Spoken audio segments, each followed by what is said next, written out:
మీ పిల్లల డాక్టర్ కళ డబ్బు వల్ల ఆగిపోవద్దు. కేవలం 18 లక్షల నుంచి MBBS విదేశాల్లో.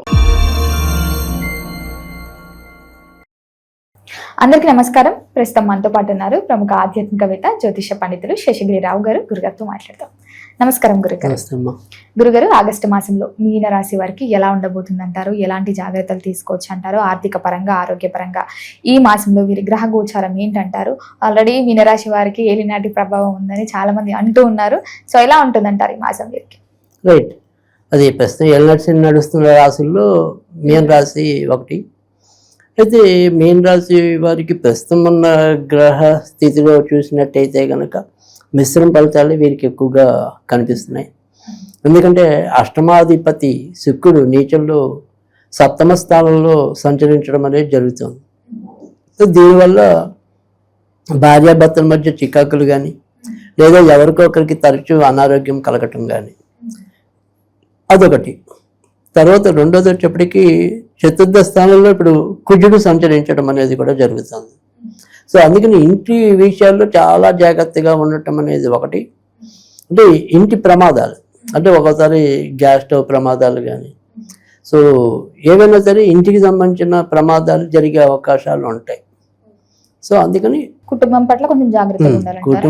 కుటుంబంలో వినియోగించే వస్తువులు, ఆ వస్తువులతో కొంత, అంటే ఇప్పుడు ఎలక్ట్రికల్ ఐటమ్స్ ఉంటాయి, ఉన్నట్టుండి అవి షాక్ కొట్టచ్చు. గ్యాస్ అయినా, సో అది లేదు, మనం కొద్దిగా రూరల్ ఏరియాలో ఉన్నాం అనుకోండి, మన ఇంట్లోనే పాములు వెళ్ళిపోవచ్చు. ఏదైనా సరే ఈ మనం గుర్తించుకునేవి, అలా జాగ్రత్త పడి అమ్మో అనుకునేవి అంశాలు కొద్దిగా ఇంట్లో ఉంటాయి. సో అందుకని కొద్దిగా ఈ నెలంతా జాగ్రత్తగానే గమనించుకుంటూ ఉండాలి. పరిసరాలు, మనం వాడే వస్తువులు, ఇలాంటివన్నీ ఒక చూపేసి ఉంచుకోవటం అనేది అవసరం. మరి విద్యార్థులకు ఎలా ఉంటుందంటారు ఈ మాసంలో? అదే విద్యార్థులకి పర్వాలేదు, ఎక్కువ శాతం మంచి ఫలితాలు ఉంటాయి. సో ఆగస్టు 17 తర్వాత ఇంకా మరింత మంచి ఫలితాలు పొందడానికి కూడా అవకాశాలు ఎక్కువ ఉన్నాయి. సో మరీ చెడుగా అయితే అవసరం లేదు. అంటే వీళ్ళకి జనరల్గా ఏంటంటే ఏ నడిచని ఉన్నప్పుడు ఎంతో కొంత కొద్దిగా బద్ధకం అనేది ఉంటుంది. సో ఆ బద్ధకాన్ని తగ్గించుకుంటే ఇంకా కొద్దిగా మంచి ఫలితాలు వస్తాయి. మరి ఉద్యోగ రంగంలో ఉన్న వారికి ఎలా ఉంటుందంటారు? ఉద్యోగం పట్ల ఎలాంటి జాగ్రత్తలు తీసుకోవచ్చు అంటారు? అయితే ప్రస్తుతం అయితే కనుక వీరి యొక్క ఉద్యోగ కారకుడు కూడా గురుడే, తర్వాత రాశికి అధిపతి కూడా గురుడే. ఆయన ప్రస్తుతం అయితే కనుక మోక్షలోనే ఉన్నప్పటికీ కూడా ఆయన పంచమ స్థానంలో ఉన్నాడు కాబట్టి వృత్తి ఉద్యోగాల్లో కొద్దిగా బాధ్యతలు అనేవి ఎక్కువ పెరగటం అనేది ఉంటుంది. సో తలకు మించిన భారంగా పనులు చేయాల్సిన అవసరాలు అయితే ఎక్కువగా కనిపిస్తాయి.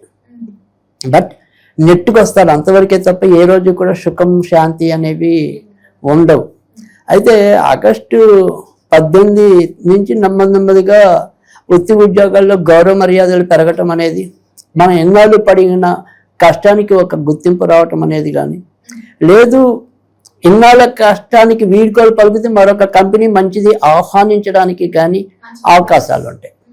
సో అందుకని ఆగస్టు 18 నుంచి కొద్దిగా వృత్తి ఉద్యోగాల పరంగా ఏర్పడుతున్న చికాకుల నుంచి తప్పించుకోవడానికి ఉంటుంది. మరి ఎవరికైతే సంతానం లేదు, సంతాన యోగం ఉందంటారా?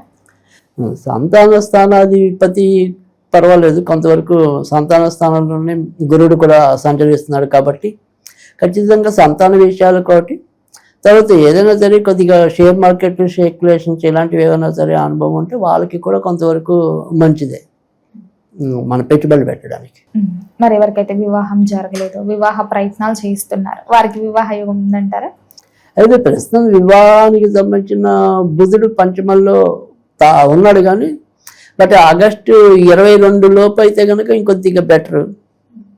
కానీ ఏదైనప్పటికీ కూడా సప్తమ స్థానంలో అష్టమాధిపతి కూర్చోవటం అనేది వైవాహిక విషయాలకి, అంటే ఇప్పటికే భార్యాభర్తల మధ్య కూడా చెప్పుకున్నాం మనం ఇందాక, ఒకసారి అనారోగ్యాలు కలుగుతూ ఉండొచ్చు.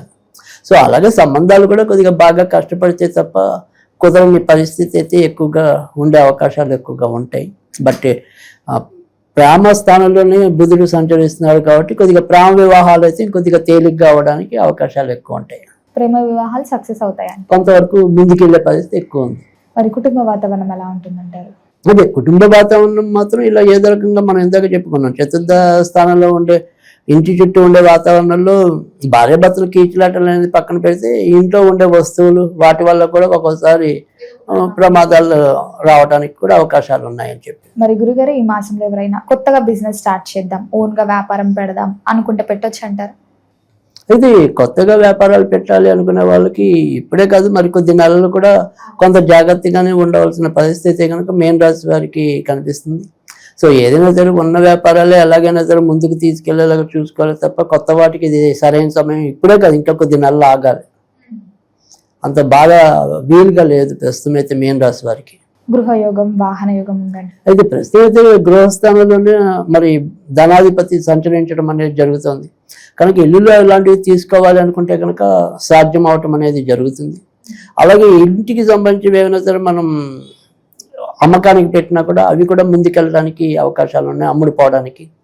సో ఇంటికి కొనుగోలు, అమ్మకం కొనుగోలు రెండింటికి అలాంటి వాటికి మంచిది. ఇంట్లో వస్తువులతోనే జాగ్రత్తగా ఉండాలి, కానీ ఇల్లు అమ్ముకోవడం, కొనుక్కోవటం, వాహనాలు తీసుకోవటం అలాంటివి సాధ్యమవుతాయి. అవి వాటి పరంగా ముందుకెళ్ళచ్చు. మరి ఎవరైతే దూర ప్రయాణాలు చేస్తున్నారో విదేశీ యుగం కూడా ఉందంటారా? చేయొచ్చు అంటారా? దూర ప్రయాణాలు విదేశీ యుగం కూడా ఉందంటారా? చేయొచ్చు. ఎందుకంటే ప్రస్తుతం ఎప్పటి నుంచో మనకి వ్యయంలోనే రాహు సంచరించడం అనేది ఉంది కనుక దూర ప్రయాణాలు చేయాలి అంటే విదేశాలకి కాదు, మనం ఏదైనా సరే దూర ప్రాంతాలకి వాటికి వెళ్ళాలన్నా సాధ్యమవుతుంది. తర్వాత ఏదైనా సరే విడిగా మనం దూర పుణ్యక్షేత్రాలు దర్శించాలన్నా కూడా సాధ్యమవుతుంది. అంటే ఇప్పుడు కాశీ అవ్వచ్చు, ప్రయాగ్ అవ్వచ్చు, ఇలా దూర ప్రాంత పుణ్యక్షేత్రాలు ఏవైతే ఉంటాయో అలాంటివి సందర్శించాలన్నా కూడా అవుతుంది, అరుణాచలం ఇలాంటివన్నీ కూడా. సో మీన రాశి వారికి తీర్థయాత్రలు చేసే అవకాశాలు కూడా బాగానే కనిపిస్తున్నాయి. తర్వాత ఇలా ఏదైనా సరే దూర ప్రయాణాలు చేయాలనుకున్నవి కూడా బాగానే సాధ్యమవుతున్నాయి. ముఖ్యంగా గురుగారు వీరికి ఆర్థిక పరంగా, ఆరోగ్యపరంగా ఎలా ఉంటుందంటారు? అయితే ఆరోగ్యపరంగా మనం ఇందాక చెప్పుకున్న ప్రస్తుతం అష్టమాధిపతి సప్తమంలో సంచరిస్తున్నారు కాబట్టి అయితే వీరి ఆరోగ్యం కన్నా కూడా వీరి భాగస్వామి ఆరోగ్యం పట్ల మరింత జాగ్రత్తగా ఉండటం అనేది, అంటే భర్త అయితే భార్య, భార్య అయితే భర్త, వారి ఆరోగ్య విషయంలో మరింత జాగ్రత్తగా ఉండాలి.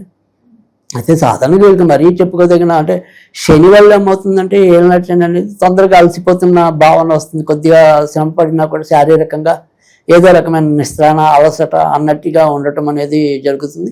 తర్వాత అదే ఏళ్ళనాటి శని వల్ల అకాల భోజనం, అకాల నిద్ర, అంటే వేళకు సరిగ్గా తినలేకపోవటం, వేళకు సరిగ్గా నిద్ర లేకపోవటం, ఇలాంటి బాధలతో కొంత ఇబ్బంది పడటం అనేది జరుగుతుంది.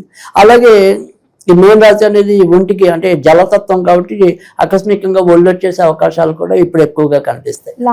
ఉన్నట్టుండి సడన్ గా ఒళ్ళు రావటం, పొట్ట రావటం ఇలాంటివి.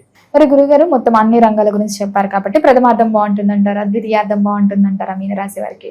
ఇది ఏదైనప్పటికీ కూడా ఉన్నంతలో మంచి అయితే కనుక రెండో వారం నుంచే మరింత కొద్దిగా బెటర్ ఉంది, అక్కడ నుంచి ఇంకొద్దిగా మంచి ఫలితాలు ఉంటాయి. అసలు మీన రాశి వారి స్వభావం ఏంటంటారు గురుగారు? అంటే మీన రాశి వాళ్ళు జనరల్ గా దేంట్లో అయినా సరే కొద్దిగా ఎక్స్ట్రీమ్ లెవెల్కి వెళ్ళిపోవటం అనేది, అంటే సపోజ్ ఇప్పుడు నాకు దేవుడు అంటే నమ్మకం అనుకోండి, ఆ దేవుడికి గుళ్ళు కట్టించేద్దామా అన్నంతగా ఆ భక్తి అనేది ఎక్కువ ఉంటుంది. అలా మనకి చెడు అలవాటు ఉంటే చెడు అలవాటులోకి ఎక్కువ వెళ్ళటం అనేది, మంచి అలవాటు ఉంటే మంచి అలవాటు ఉండటం అనేది ఒకటి.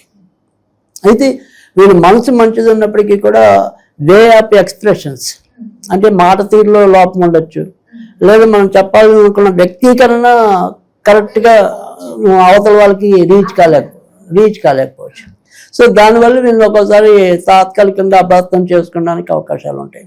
తర్వాత రెండోది వచ్చేప్పటికి ఏంటంటే జనాలతో ఎంత బాగా కలిసినప్పటికీ కూడా వాళ్ళకి ఎప్పుడు కూడా కొద్దిగా ఏకాంతంగా ఉండటమే ఇష్టం ఉంటుంది. అంటే ఇప్పుడు నేను పని చేయాలి కాబట్టి 10 మందితో కలిసినట్టు ఉంటా, కానీ నాకు ఇంటికి వెళ్ళక అబ్బా నేను నా గదిలో అక్కడనే హాయిగా ఉంటే అంత బాగుంటుంది, అలా ఒక రకమైన ఏకాంత వాసాన్ని కోరుకోవటం అనేది ఉంటుంది. మరి గురుగారు ఈ మాసం అంతా మీన రాశి వారికి ఇంకా బాగుండాలంటే ఏ దైవ నామస్మరణ చేస్తే బాగుంటుంది? అయితే మీరు వరాలక్ష్మి నరసింహస్వామిని పూజించినట్టయితే కనుక చాలా మంచి ఫలితాలు ఎక్కువగా ఉంటాయి. ఇంటికి సంబంధించిన ప్రమాదాలు అవి ఎక్కువగా లేకుండా ఉండడానికి, ఇతరులతో కూడా మంచి మనకి పెరగడానికి అయితే కనుక వీళ్ళు సాధారణంగా ఈ నెలంతా కూడా కొద్దిగా వరాలక్ష్మి నరసింహస్వామిని పూజిస్తాం మంచిది. గురుగారు మొత్తం మీద ఆగస్టు మాసంలో మీన రాశి వారికి ఎలా ఉంది, ఎలాంటి జాగ్రత్తలు తీసుకోవాలి, ఏ దైవ నామస్మరణ చేయాలో తెలియజేసినందుకు ధన్యవాదాలండి.